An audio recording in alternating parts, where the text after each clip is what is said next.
bem? Aí, vamos voltar aqui. Não, eu quero voltar. Espera. Então, hoje a gente vai falar sobre a nefrite, tá? Especificamente relacionada ao lúpus. Então, a gente vai ver a classificação, né? Então, 6 classes.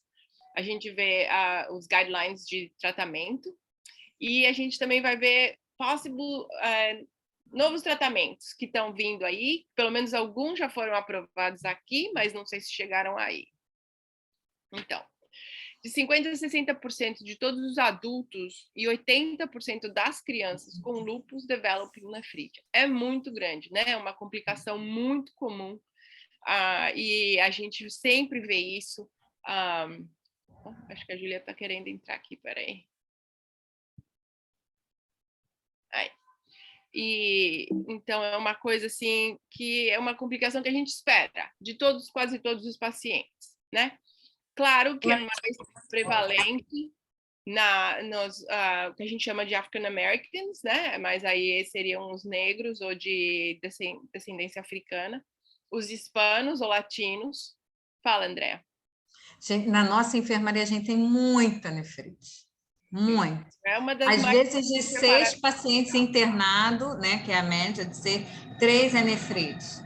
Muitos com insuficiência renal, que já está fazendo na diálise. Muito nefrite. Não, é uma quantidade muito grande. E a gente, na verdade, não sabe por quê. Se é porque o tratamento falhou, ou se é uma coisa genética deles. Existem algumas pesquisas que eles estão fazendo aqui tipo assim, de linha genética. Tem uma médica que está fazendo, porque ela acha que alguns mecanismos que protegiam os africanos enquanto eles estavam no continente africano, quando, tipo assim, a doença do sono, né, que chamava mosca de tsetse, várias coisas de parasita, na verdade, quando eles vêm para cá e não existe mais esse parasita, ajuda a desenvolver lúpus, né, e particularmente a nefrite, um lúpus mais agressivo. Mas, na verdade, é tudo teoria, a gente não sabe. Mas é muito mais comum nas pessoas de descendência africana, hispanas ou latinas, muito mais do que em brancos, né? Que a gente fala aqui. E também, na verdade, é maior a proporção de homem que tem nefrite que mulher. Então, como eu falei antes na outra aula, homem não conhece lúpus mais fácil, eles só conhecem lúpus complicado. Então, 88% dos pacientes com lúpus vão desenvolver até 10 anos, 88%. É uma quantidade muito grande, né? E aqui nos Estados Unidos, o que a gente vê é que as pessoas de descendência africana, como se fala, eles morrem mais do que os brancos, de lúpus nefritis, de complicações de lúpus nefritis, né? 10 a 30% vão acabar na diálise, o rim vai falhar. E a gente sabe que aqui, pelo menos, a incidência é maior em pessoas que vivem no sul dos Estados Unidos, onde acesso a médico é muito pouco. Não é tanto quanto aqui em Nova York, ou aqui em Boston, ou na Califórnia. Então, o acesso ao médico é muito menor no sul dos Estados Unidos. São 6 categorias de lúpus nefrite, né? A classe 1, a classe 2 é assim, tudo bem, não tem muito problema, né? O que a gente vê, na verdade, é uma hipercelularidade. Antes de eu entrar nisso, deixa eu explicar para vocês o que é a lúpus nefrite, porque, na verdade, ela não afeta o glomérulo, ela afeta as células mesangiais. As células mesangiais são células de suporte do glomérulo. Então, são células que produzem nutrientes para o glomérulo, né? Vascularização. Então, quando a gente vê no microscópio, a gente, na verdade, e que eles falam mesângio é as células de suporte só, não é o glomérulo que é diretamente. No fim das contas, ele vai ser porque as células mesangiais falham, então aí afeta o glomérulo, mas não é o glomérulo que é o direto objetivo do complexo autoimune. Então, a gente vai ver esse complexo autoimune acumulação, né? E, normalmente, quando a gente vê o laboratório, né? Vamos ver, não tem biópsia ainda, a gente está vendo, a gente tem um pouquinho de sangue, né? Um pouquinho de proteína, não muito, 0,2, 0,1, a gente vê trace de sangue na urina, né? Mas não afeta a creatinina. A creatinina não é afetada de jeito nenhum. Então, a gente, aí, se for para biópsia, né? Eu tenho um paciente só e ela já apresentou direto com classe 2. É muito fácil de tratar. Normalmente, 6 meses de cortisona, né? Se você, às vezes, pega nessa época, é a melhor época para você pegar, porque você consegue resolver isso muito mais rápido.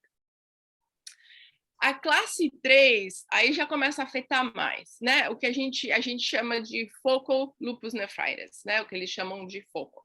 Então, ela está afetando menos de 50% das células mesangiais no glomérulo, e o que a gente vê é uma acumulação de leucócitos, né?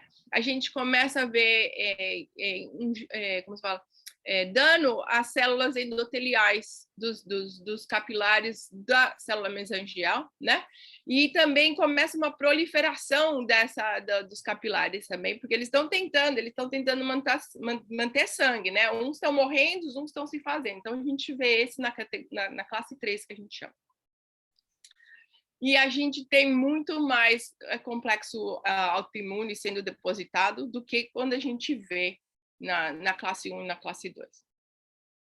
Não, a classe 3 e a classe 4, vocês às vezes podem ver aí, a maioria dos pacientes, é difícil ver uma pessoa que tem só classe 3 ou só classe 4. Normalmente elas vêm juntas, tá? Então, você vai ver na biópsia, vai falar classe 3 e classe 4. Ou classe 3 e classe 5, né? É muito difícil. Ou classe 4 e classe 5, elas não vêm muito separadas, tá? Então, elas são meio mescladas. Tanto é que tem uma nova classificação que está sendo trabalhada agora para mudar isso um pouquinho, porque elas não vêm separadas. Então, a classe 4, que é muito similar, ela já é difusa, ela afeta mais de 50% das células mesangiais e afeta os glomérulos mais, tá? E eles dividem a classe 4 entre segmental diffuse e segmental global. Isso, mais ou menos, é só para o patologista, não faz diferença para a gente na clínica, tá? Então, classe 3 e classe 4 são muito ligadas. Então, elas, quando você vê na microscopia, elas parecem quase a mesma coisa, né? Quando vamos falar que não tem como fazer biópsia, a paciente está na warfarina, não sei qual, sempre esqueço o nome do Coumadin aí, né? É Marevan. Marevan, tá sempre no Marevan. Tem paciente que não quer fazer biópsia, né? Tem paciente que se recusa a fazer biópsia. Então, aí você vai e olha no laboratório. O que o laboratório vai falar é que a creatinina subiu tremendamente, né? Então, aquela creatinina de 2, 3, 4, que vira assim, e a função renal cai muito rápido, né? Pressão tá alta, o paciente chega lá, é um desastre, né? Então, esse normalmente é a classe 3 e 4, tá? Raramente, eles chamam de proliferativa, né? Porque tem muita proliferação do capilar e está tentando manter o rim de alguma maneira. Às vezes, a gente vê o que a gente fala de formação de crescente. Na verdade, são células que são destruídas, né? Então, elas têm uma forma crescente. E isso é um sinal muito ruim. Isso é um sinal que é muito agressivo, né? E aí a gente já começa com o citoxan, o ciclofosfamide, né? Quando a gente vê esse crescent, é assim, não, tem que correr e tem que correr agora, não pode esperar, né? E você vê uma quantidade de proteína na urina muito grande, 5 gramas, 6 gramas, umas coisas absurdas, né?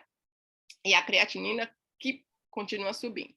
Então, aí a gente já entra com a ciclofosfamida, a rituximab.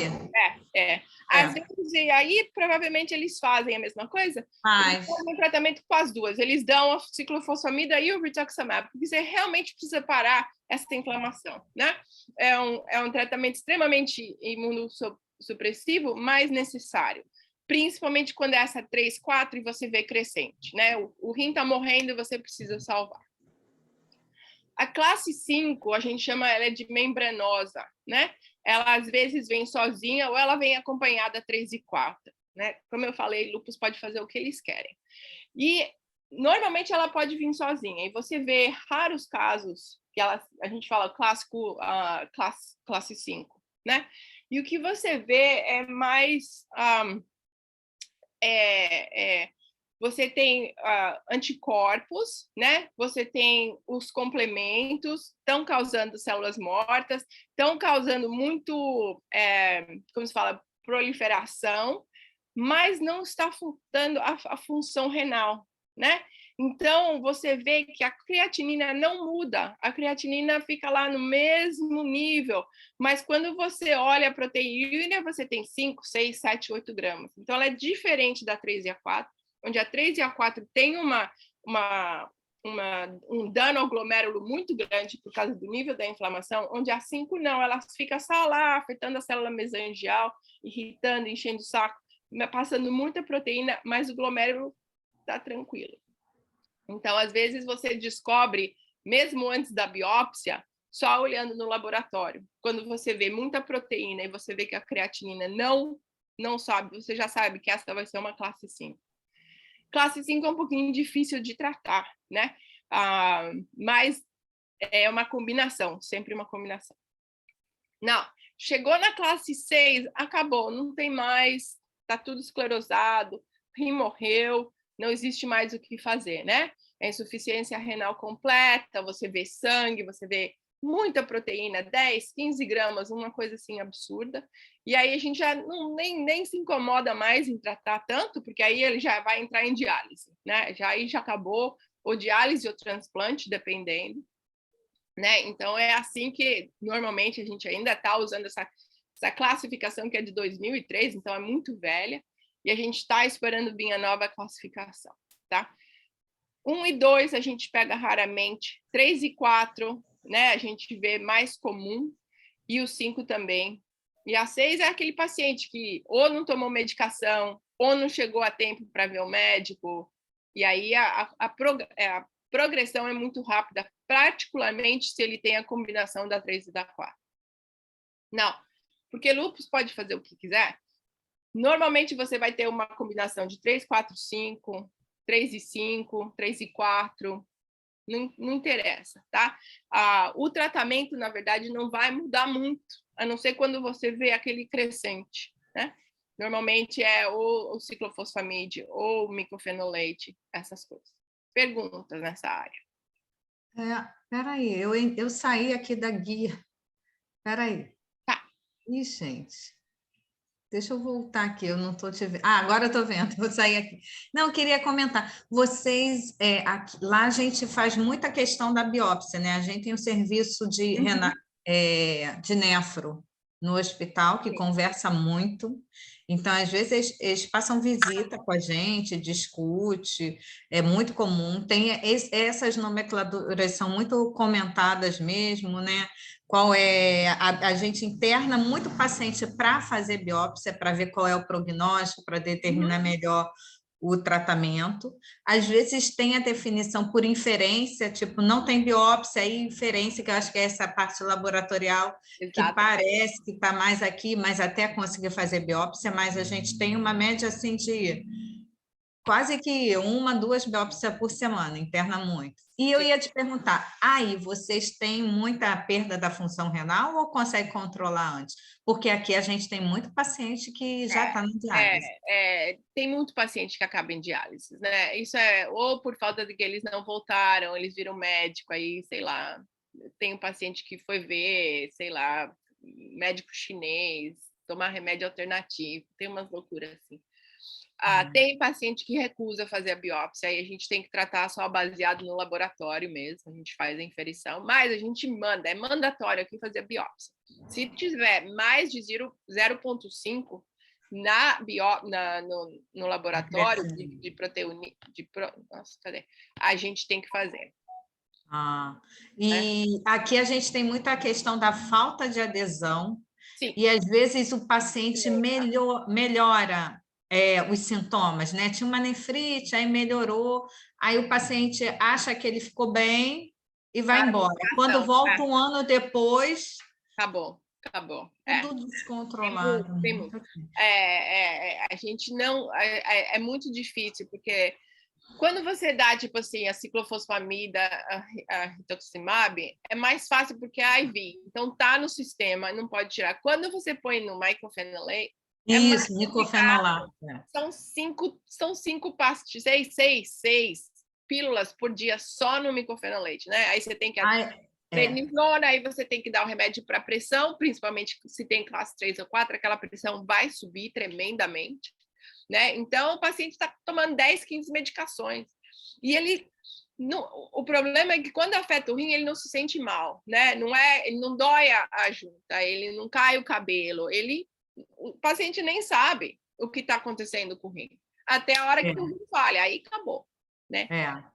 O micofenolato, eles têm muita reação, e aí eles param, e aí ou não toma regularmente, aí quando a gente vê muito assim, ó, não fez uso, não usou, porque aí para. A gente sabe quando o paciente toma e quando o paciente não toma, faz uma diferença muito grande no laboratório, e a gente sabe direitinho. Eu falo para o meu paciente, não, você não está tomando. Ele fala, não, eu estou tomando, mas a gente aqui...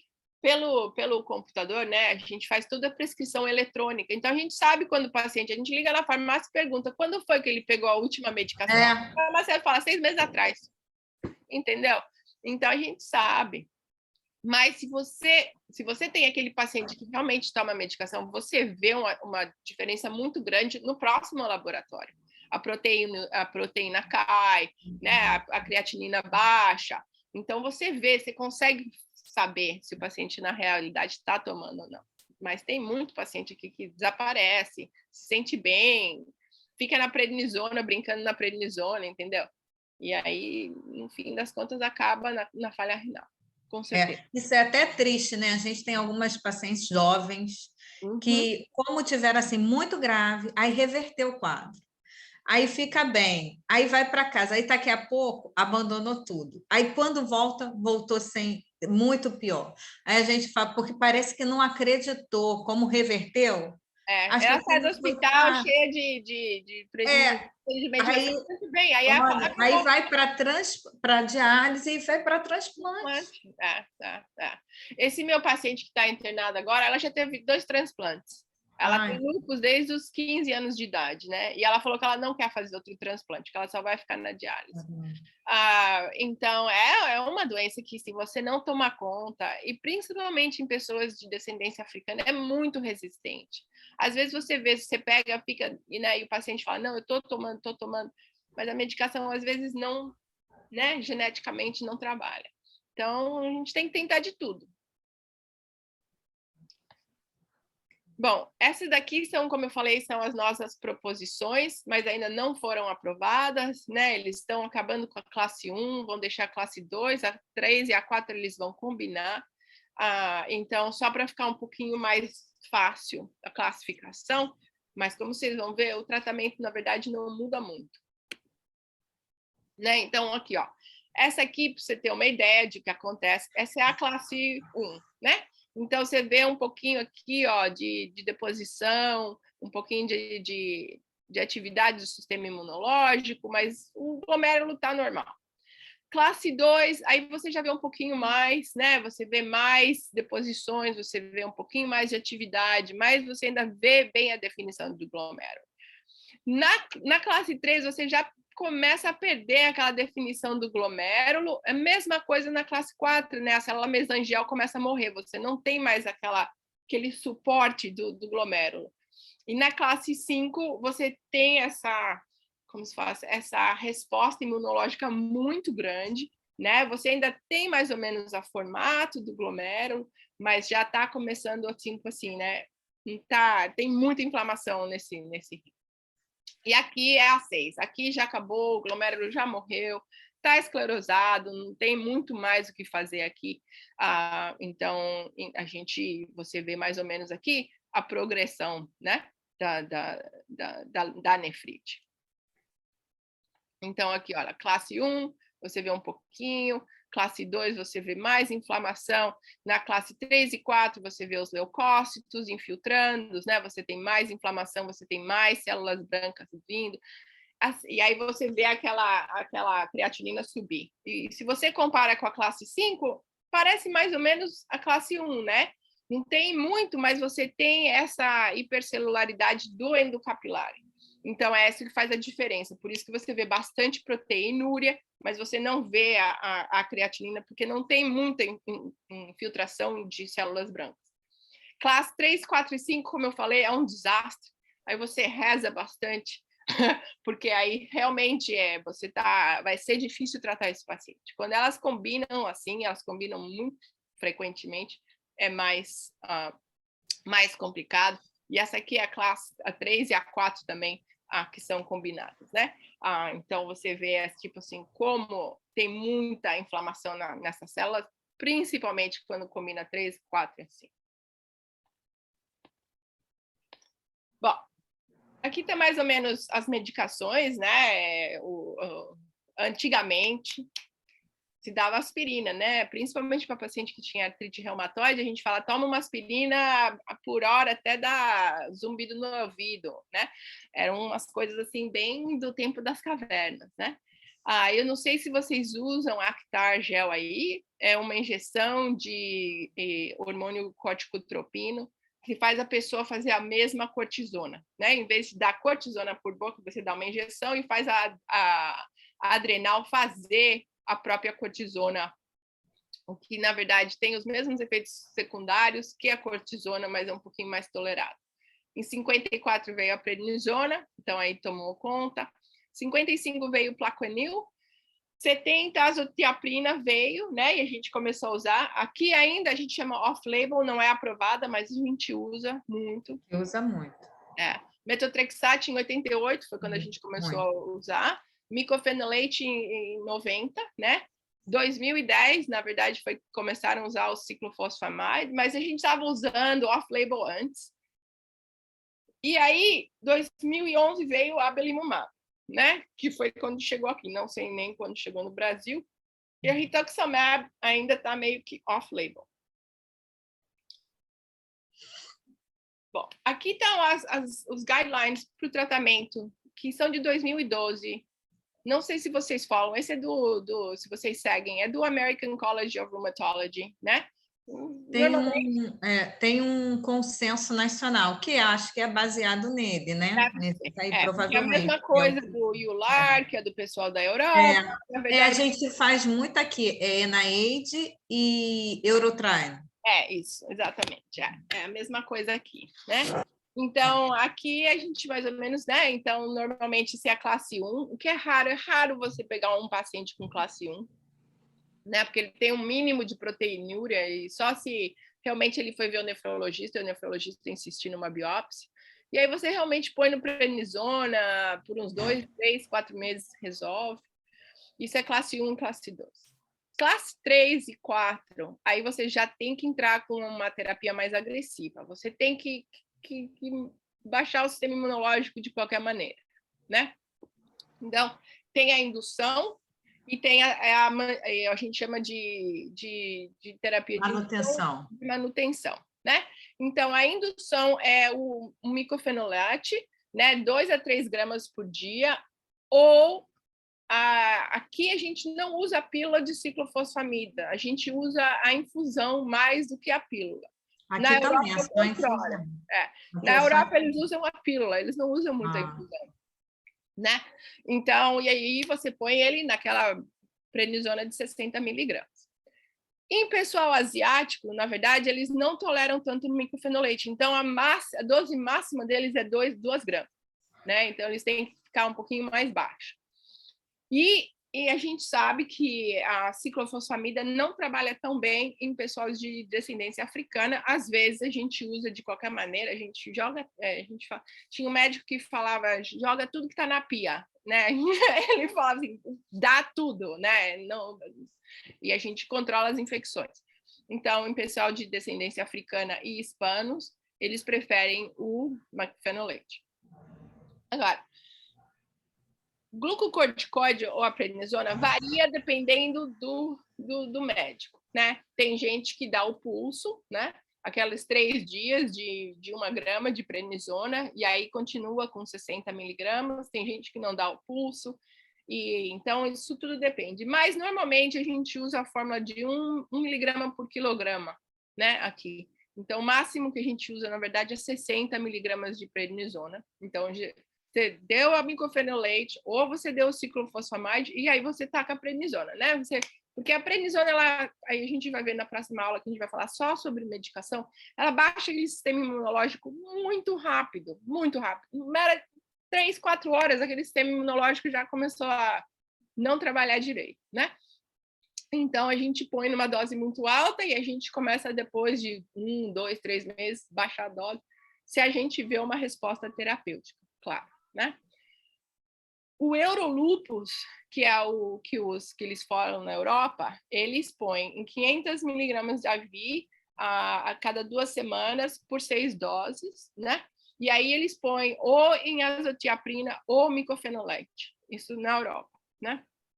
Aqui não, a gente já está com uma dose muito alta de ciclofosfamida, de 500 a 1.000 miligramas, né? Uma vez por mês, e por 6 doses. E aí a manutenção ou a micofenolate ou a azotiaprina. Tem médico que vai tacar, use o rituximab com a ciclofosfamida. Imagino que seja a mesma coisa aí.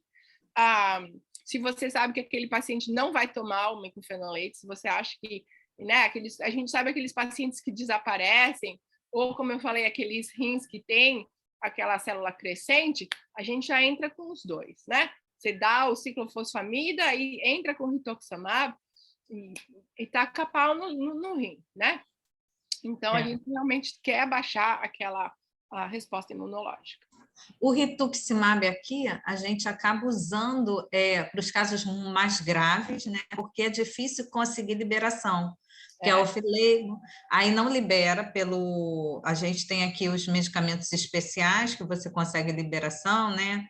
LME, mas não consegue, às vezes tem que judicializar. Quando está internado, que é caso muito grave, aí consegue, alguns casos, agora que está conseguindo fazer o rituximab, aí faz, para nefrites, alguns casos. Mas eles não conseguem fazer para todos que gostariam de fazer pela dificuldade de acesso. Aqui, na verdade, ele não é aprovado para lúpus. Então, normalmente, a gente tem que brigar com o seguro. Mas a gente tem sorte, porque a Genentech aqui, ela dá a droga de graça. Vocês precisam ver aí, não sei no Brasil, mas aqui, se você pedir, falar é um caso de urgência, eles mandam o vidro de graça para a gente. Eu dou direto o rituximab assim de graça. Não, aqui os nossos pacientes judicializam o rituximab. 6 meses a 1 ano para conseguir o rituximab. Na maioria das vezes é judicializado. Os casos que não são de bula, né, que são off-label, elas conseguem dessa forma. E aí é todo um processo. Não, a gente, tudo off-label aqui, a gente vai no Genentech e fala, estou precisando, pode mandar? Eles mandam. Aqui não. Que estranho, né? Aqui não, nossa, a gente usa muito o rituximab, até meu chefe não gosta, porque é uma infusão muito grande. E o pessoal que vem só para sentar para infusão, né? Toma aquela cadeira por metade. 5 horas, né? Aquela infusão lenta, é isso mesmo. A gente tem muito rituximab, mas a maioria é judicializado. Agora que está ficando mais fácil no hospital, que está conseguindo, a droga está ficando mais barata, está conseguindo comprar. Então, casos que estão internados, mais graves, a gente consegue liberado pelo próprio hospital, mas tem todo um critério. Ai, meu Deus. Isso é estranho, né? Como é o belimumab, vocês não entendem. Belimumab é mais difícil ainda, eu acho. A classe 5, como eu falei, né? Quando ela é combinada com a classe 3 ou 4, e aí você tem a crescente, é a mesma coisa, né? A ciclofosfamide, aí a gente entra com rituxante de qualquer maneira.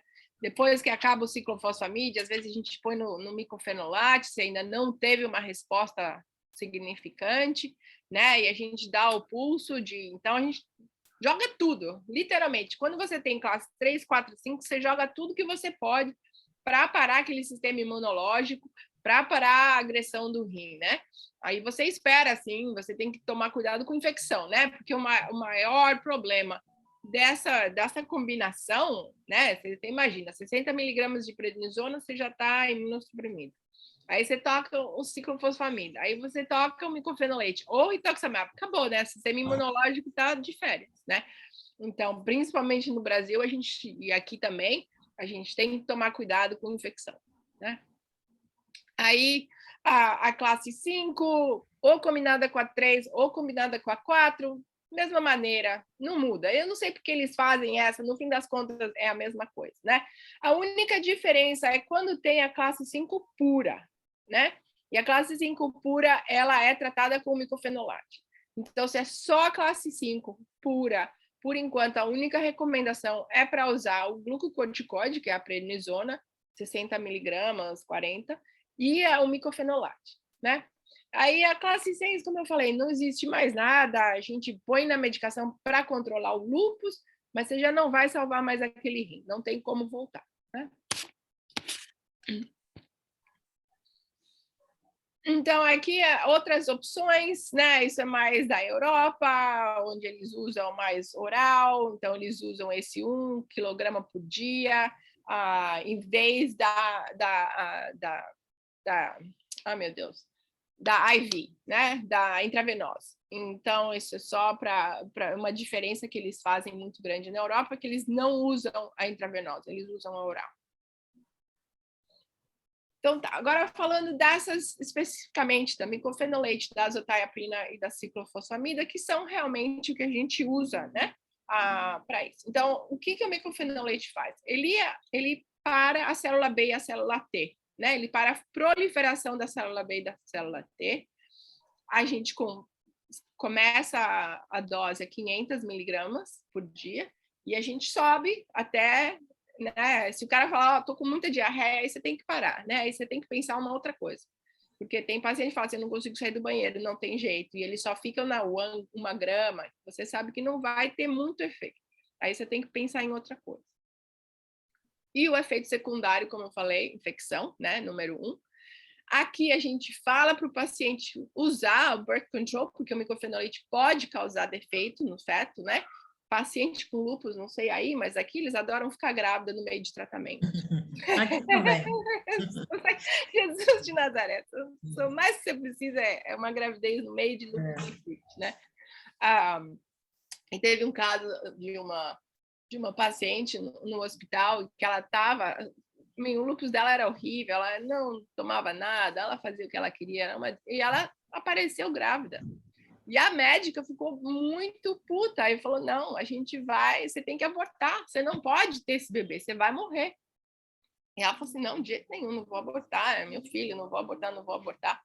E ela realmente teve complicações tipo assim, semana 30, e aí ela morreu durante a cesárea. Ai, gente, que pena, hein?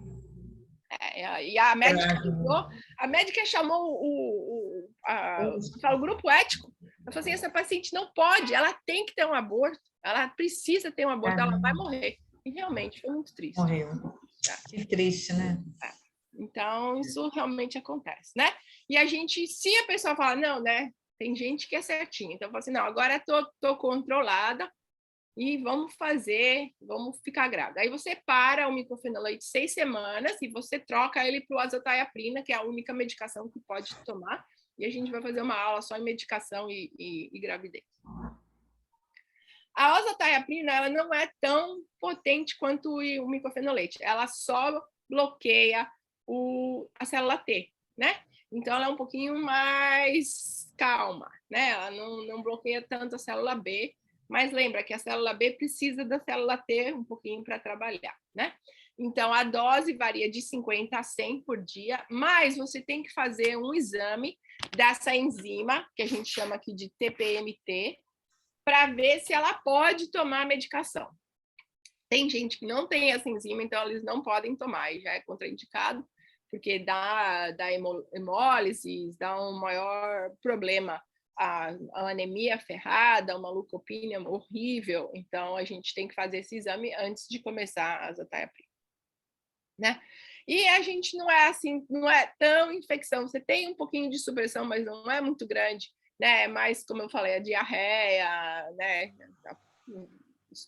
Reclamam que o estômago não se sente bem, mas é a única medicação que se pode tomar durante a gravidez. A ciclofosfamida é quimioterapia, né? Ela sai, ela mata, na verdade, tudo. Onde o micofenolate bloqueia solamente a célula T e B, mas não mata, a ciclofosfamida, ela mata a célula B e a célula T. Então, é uma imunossupressão muito grande, né? Aqui você tem uma célula T que está lá, mas não está trabalhando. Aqui você vai ter uma célula T, cai, né? E a célula B também. Então, tem o intravenoso e o oral. E a gente, aí você já sabe que o paciente está realmente imunossuprimido. Então, infecção, eu tive um paciente que uma vez entrou e ele pegou zoster e espalhou para o corpo inteiro, né? Então, systemic zoster foi um horror. Então, você vê essa imunossupressão muito grande, né? O problema da ciclofosfamida, principalmente em mulher, causa esterilidade. Muito problema de esterilidade. Particularmente se a mulher tem mais de 30 anos de idade, é quase garantido que ela não vai ter mais filho, né? 20 anos, ela ainda pode recuperar um pouco da fertilidade, mas depois dos 30, esquece, né? Às vezes... Oi, fala, Andréa. Aqui eles fazem, tem que ter um termo, né, para autorizar, porque o paciente tem que estar ciente da esterilidade, né? Uhum. E tem um medicamento que agora eu não estou lembrando, que eles fazem que congela um pouquinho os óvulos para proteger. Eles dão uma injeção. Qual é? Esqueci. Mas eles bloqueiam. Eles bloqueiam a ovulação, né? Você tem que tomar a cada 3 meses para continuar bloqueando a ovulação para proteger, e isso às vezes ajuda. O problema é que você tem que começar isso 3 semanas antes de começar a ciclofosfamida, o que na verdade nunca acontece, né? Então, na verdade, a gente começa depois. Porque você não tem 3 semanas, né? Principalmente quando eles entram aí na enfermaria, vamos começar hoje, você faz o aconselhamento, começa hoje, aí depois você dá a injeção. Mas a gente faz isso também aqui para proteger o ovário. Mas o índice de falha ovular é muito grande, extremamente grande com essa medicação, né? E tem o risco de desenvolver câncer de bexiga no futuro, né? E a gente sempre monitora, né? Você dá o Mesna, não sei se aí vocês dão também, a gente dá a infusão de ciclofosfamida, aí depois a gente dá a hidratação, aí a gente dá uma medicação que chama Mesna, para não dar essa cistite hemorrágica, né? Isso é até interessante, vocês fazem com Mesna. A gente, é uma curiosidade até que eu tenho, que a ciclofosfamida, eu já trabalhei em outras especialidades, hemato, né? Oncologia em geral, a gente sempre faz com a Mesna. E na reumato lá, a gente não faz com a Mesna. Porque eles dizem que não precisa, porque nunca viram uma cistite hemorrágica, a gente fica sempre discutindo essa questão. Não, mas até no update que eu já vi, tem a indicação de fazer com a Mesna. Então, vocês fazem com a Mesna também. Faz com a Mesna, sim. É uma discussão, assim, eu volta e meia retorno a essa discussão com a equipe médica. Por que não usar a Mesna, que é um uroprotetor, né? Exato. E a questão é essa, por que não, né? Porque não tem razão por que não dá, né? O risco pode ser pequeno, que eles falam, ou não, mas de qualquer maneira você está prevenido isso, né? E eu já tive pacientes, mesmo recebendo a Mesna, que desenvolveram cistite hemorrágica. Então, a gente sempre aqui, a gente dá a Mesna. Bom, agora, quais os outros tratamentos que a gente tem, né? Aqui, a belimumab foi aprovada, né? Agora a ser usada com micofenolate para tratar lúpus, nefrite de lúpus. Tá? Eu não sei aí se vocês já estão usando, se já foi aprovado aí, acho que provavelmente... A gente está na luta para incorporar isso ainda, né? Tem alguns casos que mas são judicializados, é difícil. O paciente não tem tanta facilidade em belimumab, não. No serviço público, né? E a GSK aqui, ela também não dá droga como a Genentech, que é a do rituximab, que te dá droga de grátis. Muito. A GSK, que é a da belimumab, não dá, não. Não? Então é por isso. Eles não dão de graça para ninguém. E aqui também foi aprovada, não sei se chegou aí, o que eles chamam de voclosporin. Não, é ciclosporina? É uma ciclosporina, na verdade, né? Mas ela é específica para nefrite de lúpus e ela também é usada com micofenolate, né? E eu falo mais sobre ela um pouquinho mais para frente. A rituximab a gente ainda não é aprovada, mas a gente usa, né? Quando a gente consegue de graça, a gente usa. E aí tem essa outra... Tem vários, agora, tratamentos de célula B, né, que vieram, na verdade, da neurologia, que os pacientes já usavam para esclerose múltipla e agora estão chegando em oncologia. E um deles é esse obinutuzumab. É muito similar ao rituximab, mas ele é mais potente. Ele te dá ele depleta a célula B por muito mais tempo. Né? Tipo assim, você pode até fazer há 6 meses, mas normalmente o obinutuzumab você faz uma vez por ano, se precisar. Então ele depleta a célula B muito mais tempo, muito mais potente que o rituximab. Aqui a gente só está usando em trials, né? Em pesquisa, não está no mercado ainda, mas às vezes a gente consegue para um paciente aqui ou ali, e a gente usa também em vasculite. E a gente consegue meio que pedindo de graça para farmacêutica. Você precisa ver com o pessoal da farmacêutica aí, você não consegue essas drogas de graça. É difícil. Então, esse aqui foi o trial que chamava BLISS, que é a combinação da belimumab com a ciclofosfamida ou o micofenolate, né? E o que eles viram, na verdade, foi que as pessoas realmente melhoraram mais do que se eles estavam só tomando micofenolate, né? Então, teve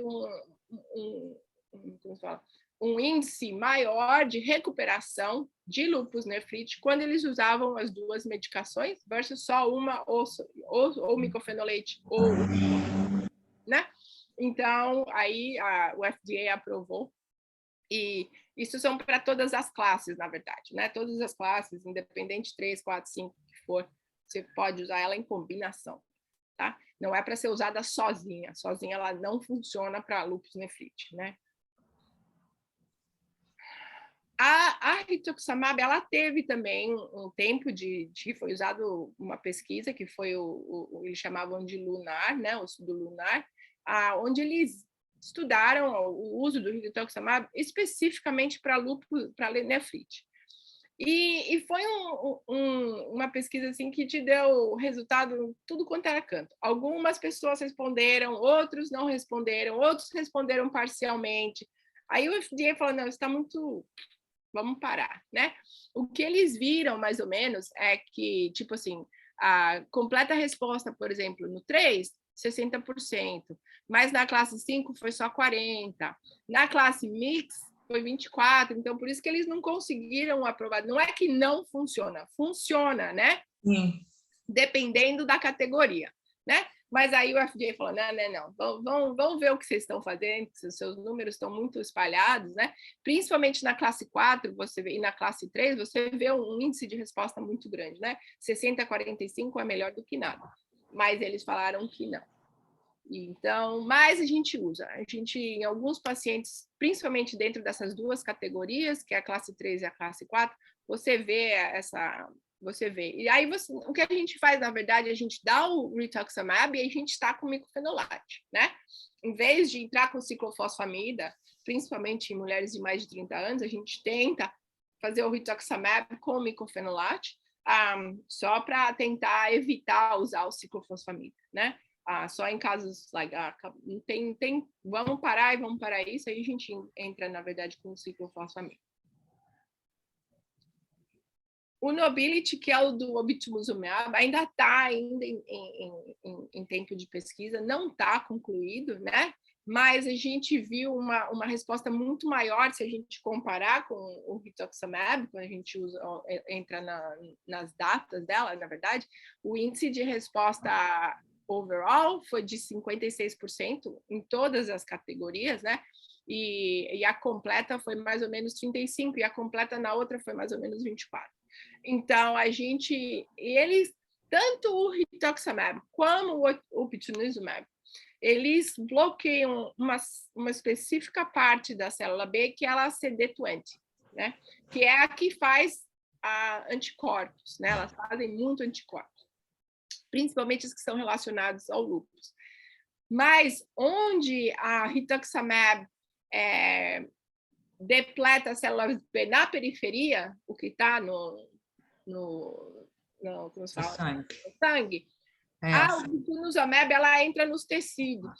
Então, ela tem uma potência muito maior, né? Porque ela vai atrás daquelas células B que já estão lá nos rins fazendo caos. Sim. Entendeu? Então, ela tem uma resposta muito grande. E, às vezes, porque não está aprovado ainda, se tem um paciente muito grave, a gente pode pedir para a companhia farmacêutica, que é a mesma que faz o rituximab, e aí eles dão para a gente, né? Mas você tem uma resposta muito maior, porque ela vai dentro do tecido, onde o rituximab só para, na verdade, na corrente sanguínea.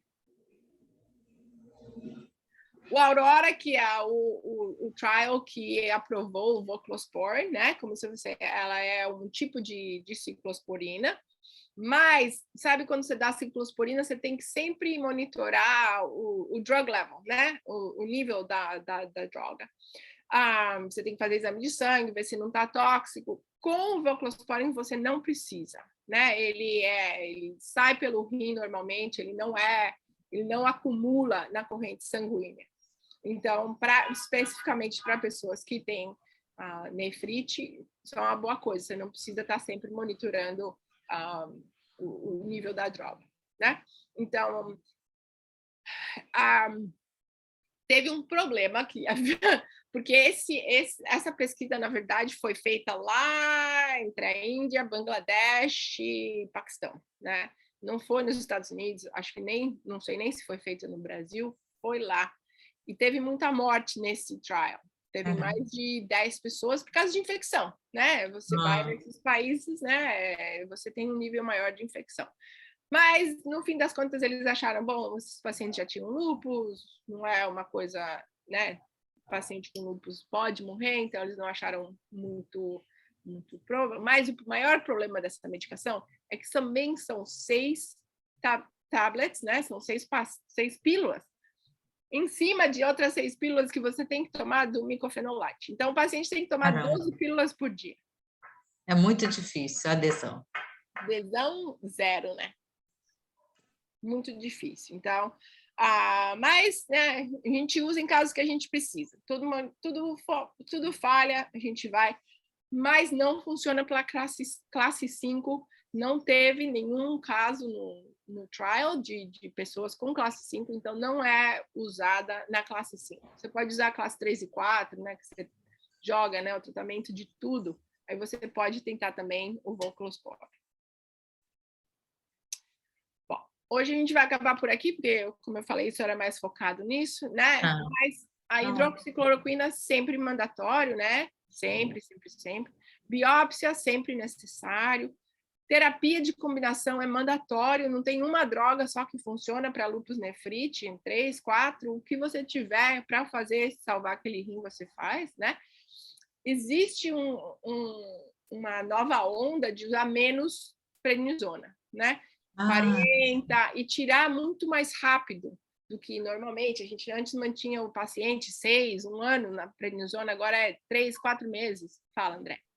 Não, aqui a gente tem uma briga com essa questão de reduzir prednisona, porque tem até um nosso chefe médico, ele é a favor de reduzir, porque diz que os estudos mostram que você manter muito tempo ele com alta dose só aumenta a infecção e não aumenta o efeito terapêutico. Exato. Os nossos pacientes morrem aqui de infecção, então ele fica o tempo todo tentando tombar.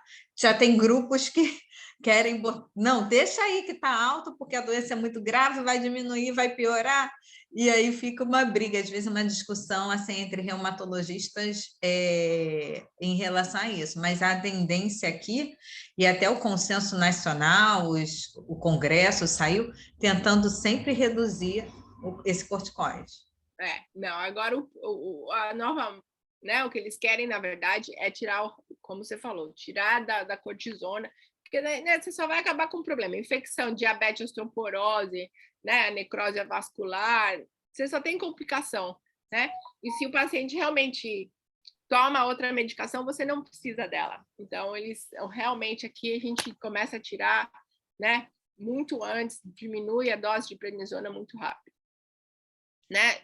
Multidisciplinar, você precisa de todas as disciplinas, psicologia, fisioterapia, né, enfermagem, todo mundo, nefrologia, você precisa de todo mundo trabalhando com aquele paciente, não só para o tratamento, mas, como você falou, a pessoa desaparece. Aqui a gente tem o mesmo problema. Desaparece, ele se sente bem, ele fica na prednisona dele e ele não volta mais, né? E a gente nunca pode esquecer que o paciente tem uma vida fora do hospital. Eu sempre falo para meus pacientes, aqui está a medicação, mas você me fala se você vai tomar ou não, porque eu sei que eu não estou com você 24 horas por dia, não sei o que você está fazendo. Então, a gente tem que sempre lembrar isso. Pergunta, gente. Hoje foi um pouco mais focada, né? A próxima vai ser só de medicação de lúpus. Então, perguntas, comentários, alguma mais coisas que vocês querem cobrir? Eu fui comentando algumas coisas ao longo, né? Eu acho bem interessante, é o que a gente vê muito na enfermaria aqui nos nossos pacientes, né? Porque é o que traz gravidade e acaba internando, né? Então, interna tanto para fazer o diagnóstico, que é para fazer as biópsias, quanto interna depois também por causa de complicação, por causa de infecção e outras coisas mais. Então, é um paciente que a gente tem muito contato, esse paciente de lúpus com nefrite.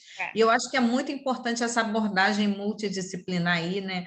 Porque às vezes até tem um tratamento, não, vai botar isso aqui, mas dizer que ele vai fazer, nem sempre ele vai, porque é difícil, né? Então tem que ter um trabalho grande, né? Eu acho que aí de adesão, de melhorar a adesão ao tratamento, porque são coisas que a gente pode ver que tem resultado, tem pesquisa, comprova, a gente vê, pode mudar o quadro, mas se ele não tiver adesão, lá na enfermaria a gente fica triste quando vê assim, poxa, mas ela tinha um lupinho assim, às vezes, né? Uma nefritezinha, e depois chega com... E é isso que a gente vê, né? Isso eu falo para os meus pacientes, né? Isso vai progredir e ela vai mutar, né? E a gente teve um exame, uma pesquisa interessante que fizeram, acho que foi na Argentina, onde ela viu esses pacientes, né? Aí os pacientes, sei lá, não tomam a medicação, volta e ela rebiópsia eles. Ficou mais. Se começou com a classe 3, voltou com a classe 3 e 4, 3, 4 e 5. Eles fazem uma combinação muito louca, né? Porque daí o sistema imunológico fala: você não está prestando atenção, vou fazer o que eu quero. Porque quer ver uma questão, se a gente comparar com o lúpus cutâneo, né, ou que tem artrite, ele incomoda muito mais. A paciente está com dor, ou então a autoimagem dela, cabelo caiu, estou cheia de lesão, aí ela quer tratar, quer melhorar. Exato. Mas a nefrite não tem nada, e a gente olha assim, até às vezes na enfermagem, gente, esse paciente parece que não tem nada, está tudo bem, mas está numa urgência ali. A perna inchar, e eles falam, nossa, a perna está inchada, eu estou com uma dor de cabeça horrível, a pressão subiu. Eles não sabem o que está acontecendo. É muito invisível, né? Quando é crítico, infelizmente. Então, e o paciente de lúpus, interessante, eu vi um paciente ontem meu que não apareceu faz mais de um ano. Eu falei, nossa, você está bem? Ela falou, não, mas sabe, né? Eu estava trabalhando, problema de casa, né? Muito. Eu falei, gente... Junto os problemas sociais, aí a pessoa não consegue olhar para si. Quando vai olhar depois de um ano, acabou. Exatamente. E ela já voltou, ela está com necrose vascular nos 2 ombros, entendeu? Ela faz o que ela quer, de vez em quando ela toma um Marevan, de vez em quando ela não toma, ela não viu nefrologista. entendeu? A gente vê muito isso, problemas de, né, social, família, trabalho, o lúpus vai, né? Mas eu falo para meus pacientes, lúpus, você pode tirar férias do lúpus, mas o lúpus não tira férias de você, né? Porque ele continua lá. Se você não tratar, e é exatamente o que você falou. Se o paciente vê, né, ele vai, ele corre. Ah, não consigo me mexer. Ah, nossa, o que é isso na minha cara? Nossa, meu cabelo caiu. Ele vem rápido. Ele vem muito rápido. É isso. Muito suporte, muita educação, né? Para o paciente entender que ele precisa voltar, que ele precisa tomar medicação. Isso, na verdade, é o que faz a diferença. É isso, tá ótimo. Adoramos aqui mais uma vez a aula. Muito obrigada, Mônica, aí pela disponibilidade, pela atenção. Excelente aula. Sempre. E aí eu vou te mandar o recorde, mando tanto essa apresentação quanto a outra, e a gente se vê na próxima quarta-feira. Tá. A outra que não deu para gravar, me manda o slide, né? Que aí dá para a gente ter uma ideia. Tá bom? Obrigada. Nada, Boa semana para todos nós. Tá.